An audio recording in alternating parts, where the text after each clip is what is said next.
एक बार की बात है, एक बूढ़े आदमी ने अफवाह फैलाई कि उसका पड़ोसी चोर है। नतीजतन उस युवक को गिरफ्तार कर लिया गया। कुछ दिनों बाद युवक निर्दोष साबित हुआ। रिहा होने के बाद वह आदमी अपने घर जाते समय अपमानित महसूस कर रहा था। उसने बूढ़े आदमी पर गलत आरोप लगाने का मुकदमा दायर किया।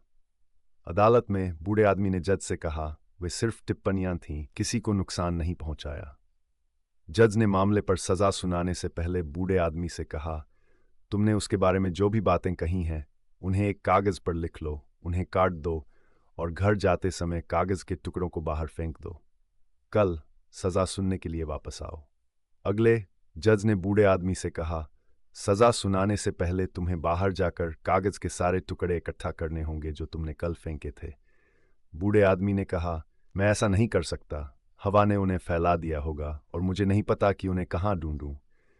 तब जज ने जवाब दिया, उसी तरह साधारण टिप्पणियां किसी व्यक्ति के सम्मान को इस हद तक नष्ट कर सकती हैं कि कोई इसे ठीक नहीं कर सकता। बूढ़े आदमी को अपनी गलती का एहसास हुआ और उसने माफी मांगी।